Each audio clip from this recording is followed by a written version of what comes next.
지금 윤석열 당선인께서 아주 잘하고 계신 거죠. 당선하시자마자 통화한 순서가 미국, 일본, 호주예요. 이게 인도태평양의 쿼드입니다. 그러니까 우리가 이제 쿼드에 가입하겠다는 의사를 밝히고 미국의 동맹으로서의 역할을 해야 되는 거죠. 그리고 미국도 과거처럼 무조건 관대하지 않습니다. 그러니까 우리는 동맹국으로서 무엇을 할 수 있느냐, 동맹 가치를 보여줘야 동맹이 강화되겠죠.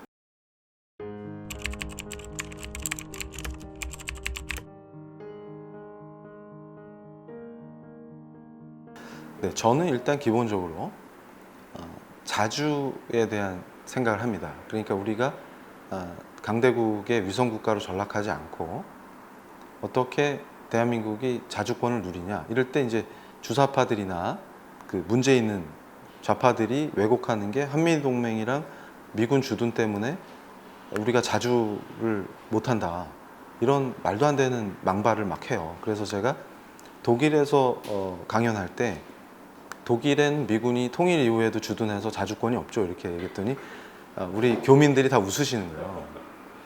그때 마침 주독 미군 부부가 한국계 분들이, 미국 시민권자 분들이 저를 막 섬겨주셔갖고 제가 커피 좋아하니까 막 커피 사주시고 그래갖고 제가 엄청 행복했는데 그분들이 엄청 기뻐하는 거예요. 그러니까 미군은 독일에 해코지하러 와 있는 점령군이 아니죠.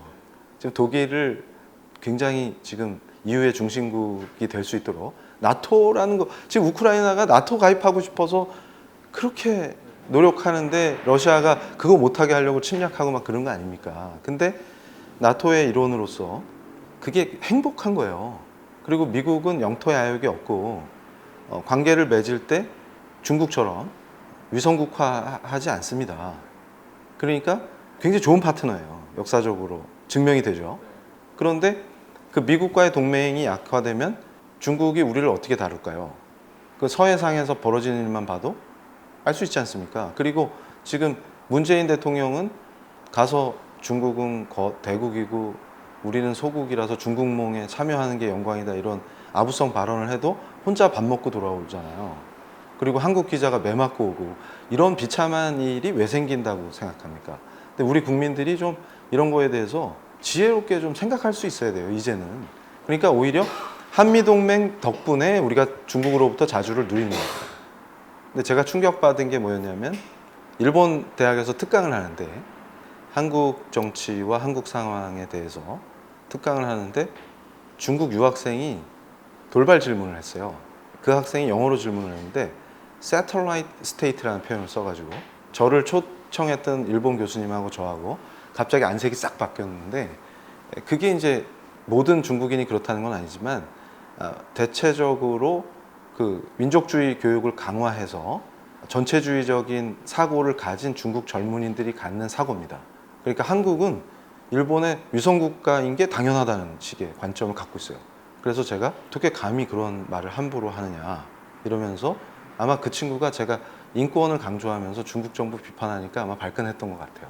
그래서 너희들도 천안문 광장에서 그 자유를 향한, 네가 중국 공산당 수뇌부를 사랑하지 말고 너희 중국 인민을 사랑하면 탱크로 자유를 열망하는 인민을 짓밟는 권력이 아니라 한국처럼 자유민주주의 헌법 안에서 너도 자유를 누리고 너의 친구들과 모든 중국인이 자유를 누릴 수 있는 나라로 바뀌는데 네가 지식인으로서 대학을 졸업하면 노력해야 되지 않겠냐, 제가 이렇게 설명을 해줬습니다. 그런 관점에서 한반도와 한국을 바라보면 우호적인 국제관계를 수립해야지 위성 국가로 지배하고 굴복시켜야 되겠다는 생각이 안 들겠죠. 그런데 그런 관점에서 우리가 우크라이나 사태를 보면서 북핵의 위협, 지금 ICBM 성공하는 걸 사실상 문재인 정부가 도왔죠. 외교적으로나 정치적으로 도왔는데 이거 굉장한 위협이 됩니다. 그러니까 독일이 통일할 수 있었던 것도 소련이 동독에 엄청난 핵무기를 배치했을 때 서독과 미국이 연합해서 퍼싱2 미사일이나 전략핵을 서독에 배치한 것이 이 힘의 균형을 맞추고, 그리고 서독이 압도적으로 경제 성장한 것이 결국 통일로 이어지는 거죠.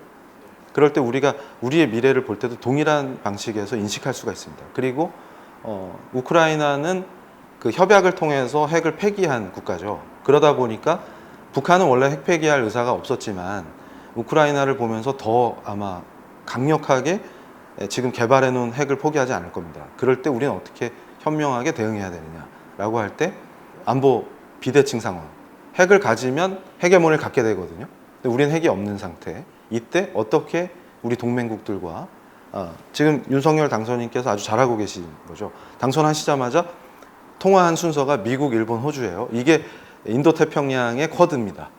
그러니까 우리가 이제 쿼드에 가입하겠다는 의사를 밝히고 미국의 동맹으로서의 역할을 해야 되는 거죠.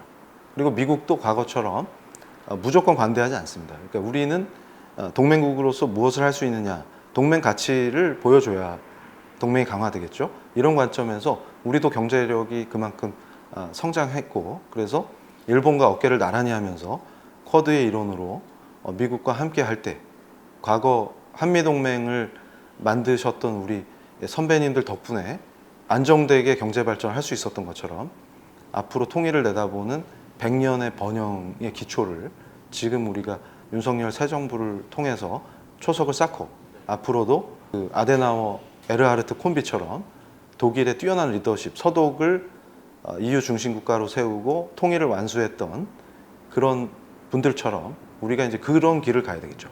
최고입니다. 그래서 제가 윤석열 당선인을 강력하게 지지하고 있어요.